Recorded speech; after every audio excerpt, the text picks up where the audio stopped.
Ladies and gentlemen, today I'm going to talk about frequently asked questions. These are the questions I am going to answer. Is there only one type of family company? What does it mean for family companies to be institutional and sustainable? What are the main problems of family companies? What should be done to solve the problems you have mentioned? Are there any issues to be considered at the stages of analysis and system or before proceeding with the forming of analysis and systems? What should be done after the complementation of the prerequisites for the solutions to the problems in family companies? Are there specific issues to be addressed at first? Which systems are needed to form the consulting process for family companies? How are these systems formed? Let's answer the questions now. The first question is there only one type of family company? According to my observations, evaluations and studies about family companies are done as if there was only one type of family companies. Of course, it's not possible to say that family companies are uniform. Some family companies, such as bus company, has a big shareholder. The total share of other shareholders is below 75%. On the other hand, there are some family companies that have an IPO or some family companies belonging to more than one family. All of the family companies have different stages of life cycle. Some family companies are at stage of entry on the curve of life. Some of them are at the stage of maturing on the curve of life. Some family companies work for more than one generation. Whereas in some other family company, husband and wife work together. I can increase these samples. The kind of family companies changes depending on the stage of life cycle.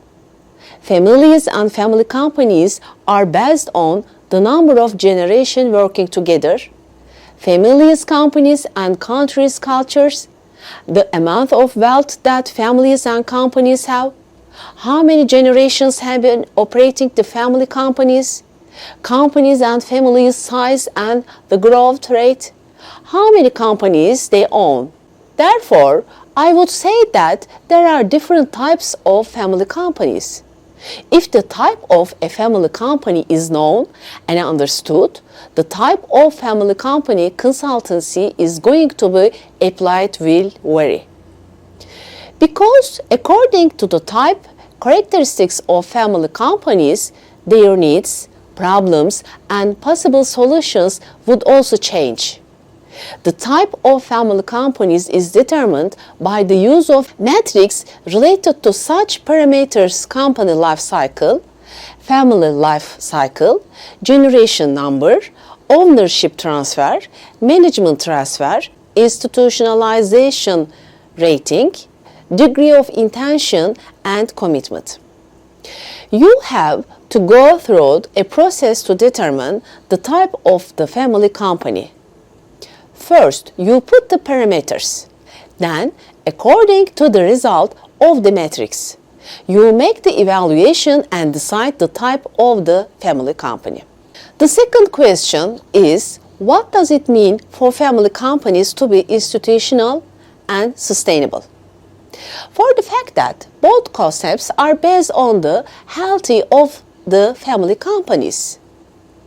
The modern medicine is described as being perfectly good in the sense of mental, physical, and psychological phase.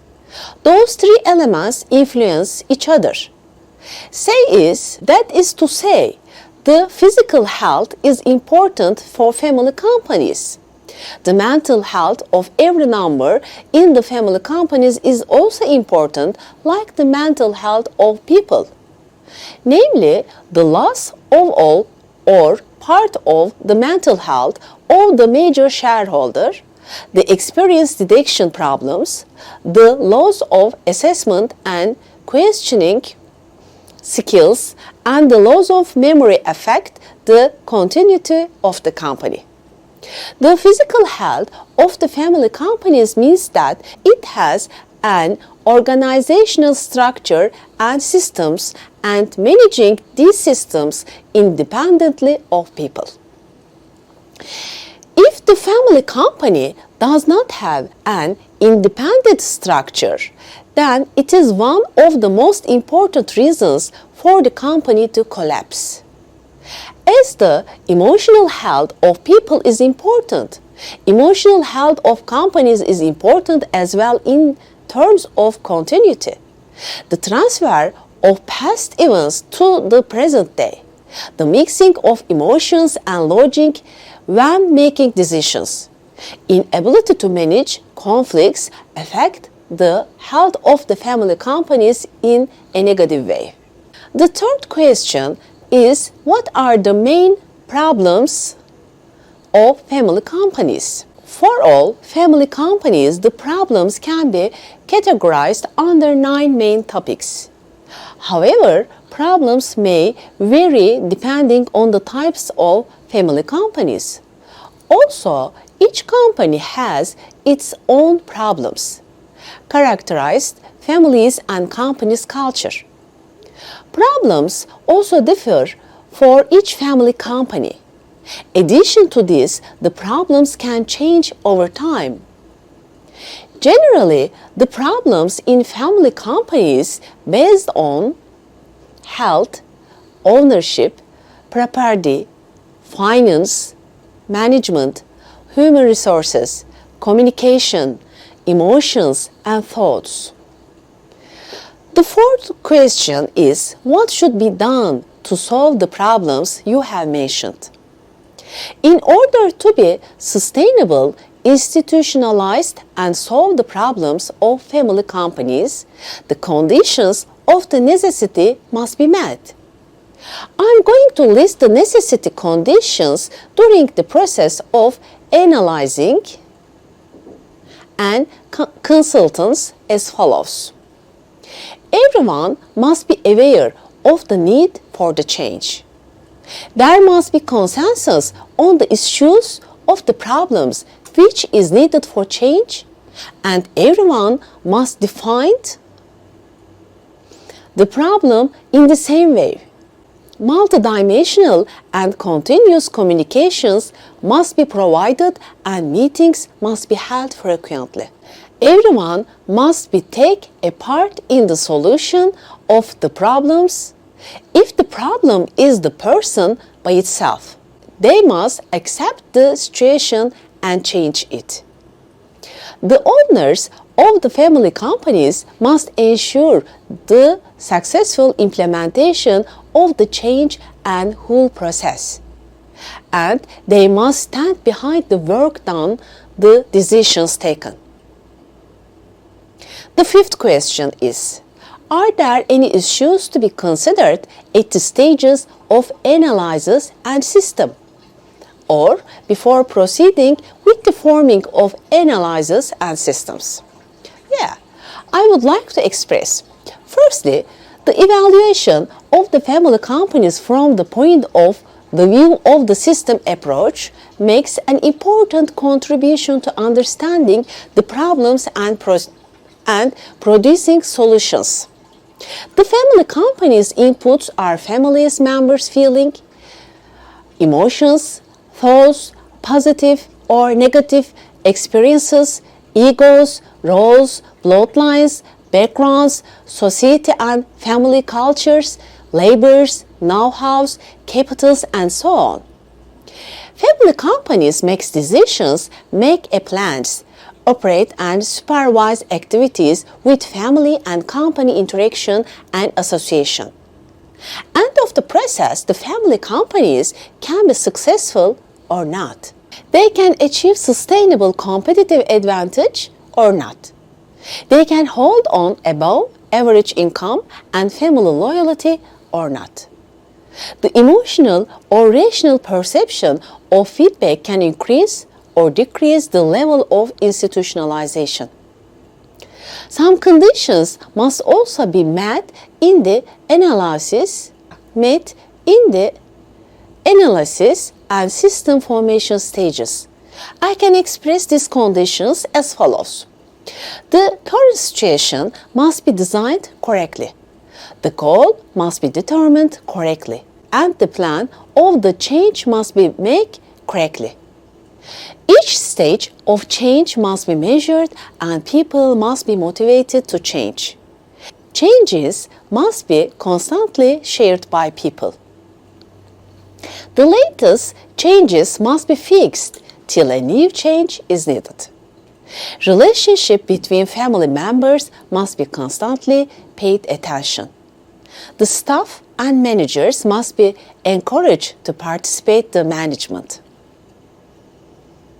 The consultant must set the systems with the family members and must teach them how to use it, so that the company and family members must not be committed to the consultant. The consultant must not share the private and hidden information that is determined during the process of analyzing and setting up the system. The process of analyzing and consultancy must begin with that is approved by parties. The consultant must follow the operability of the system for a while after complements the process of the setting up. If there are severe conflicts among the family members that has been continuing from the very early years till today, and if the family members react to current situations with the sense of their past experiences and emotions, the process of the setting up the system must not shared without cleaning subconscious mind-remind programming. The sixth question is, what should be done after the complementation of the prerequisite for the solutions to the problems in family companies? First of all, after the decisions to work together, the consultancy process must be activated by providing basic family companies trainings before the analysis process. In this way, the communication process between the family members and conseillers starts, the foundation of trust is laid, and all family members are brought to the same level of knowledge.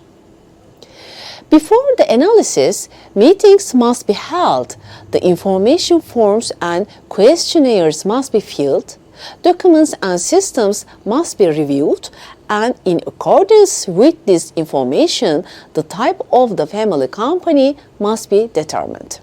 According to the type of family companies, analysis methods, analysis period, and analysis process must be clarified and analysis proposals must be prepared. After the acceptance of the offer, the contract must be arranged and synced by the process. Considering the analysis process, the matrix of urgency and importance, long-term work and short-term work matrix, basic systems, process systems, and critical systems matrix, work plan and proposal must be prepared and offered. First of all, the results of the analysis, the plan, and the proposal must be presented to entrepreneur and then to family members, and their questions must be answered. We can expect to start the work with different systems according to the problems. I can expect to start the work with different systems according to the problems of family companies. However, are there specific issues to be addressed at first? As to main problems of family companies, I can say the following. Although it can depend on the problems and the complexity of the problems, generally, one of the most important works to be done is forming and regulating legal structures and remind programming simultaneously. Therefore, the family company's consultant must work with psychiatrists, psychologists, lawyers, and financial specialists and family members in this first stage. First of all, the risks must be understood very well. The risks such as the death of the major shareholders, loss of mental angels, loss, extramarital children, conviction, limitations, serious health problems, marriages, remarriages, divorces, underage children, remarriages of shareholder brides and grooms, many small shareholders must be analyzed very well. After that, while making the legal arrangements such as share transfer, shareholding, company main contract, marriage contract, testament, inheritance contract, board contract, on the other hand, some work must be done regarding subconscious in order to improve a healthier relationship between the family members, to solve the emotional problems from the past, to balance the ego, and to return the individual negative characteristics to positive. However, I would like to underline the fact that legal issues can be regulated in a long term. I would also like to underline that it may need time to adapt in family members with the new system and to manage conflicts. Therefore, sometimes consultancy process starts with the basic systems. In some other times, the process can be proceed in different ways.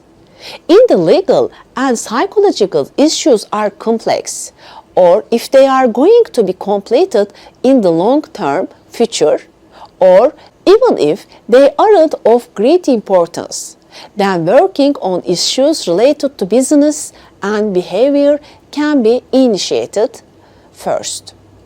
And within these studies, legal and psychological studies can be started in the future. The eighth question is, which systems are needed to form the consulting process for family companies? How are these systems formed? As I mentioned before, consulting the family company is a team job. The family company consultant is the leader of this team.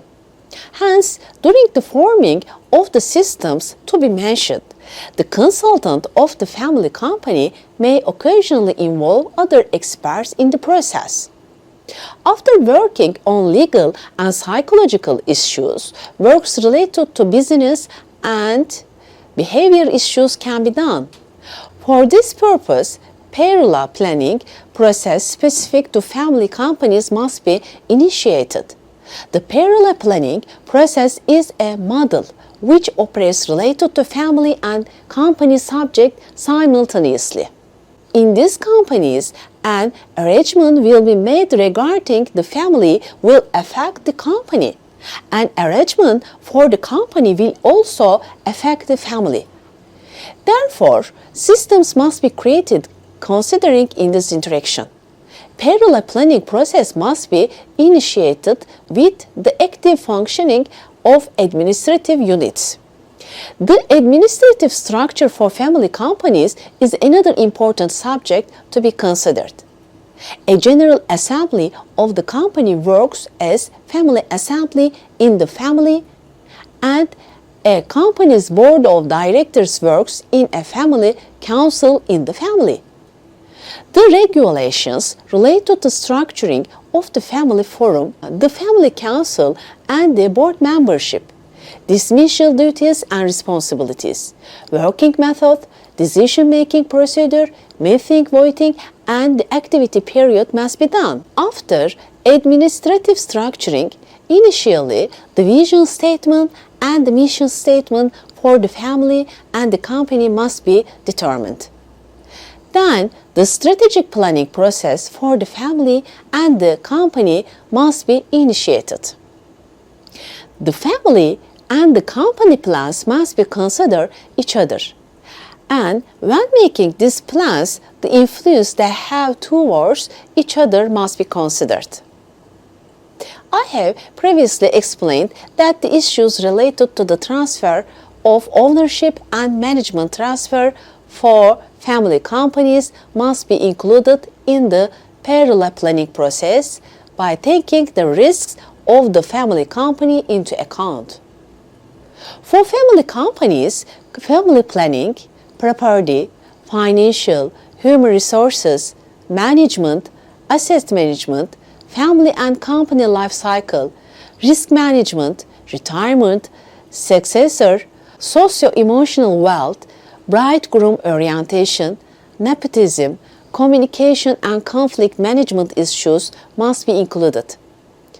Concurrently, for the company, issues such as ownership, financial, human resources, marketing, acquisitions, mergers, strategic partnership, company performance, invisible role and invisible management, corporate governance, social capital, organizational identity, changing or expanding the business area must be included in the business strategic plan and must be done taking into account each other.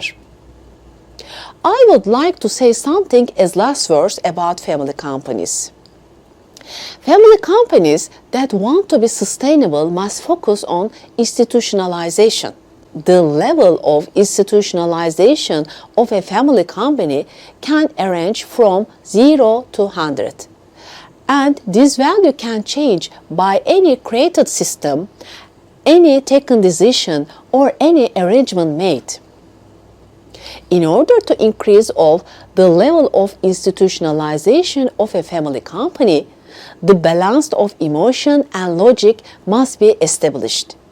The internal and external environmental conditions and the changes in these conditions must be correctly estimated. Family and company mission and vision statement must integrate each other. The family company stages must be implemented. Plans such as successor plan, risk plan, financial plan, the ownership plan must be made. In addition to this, an orientation system must be created for adaptation of brides, grooms, and their families to family and family company.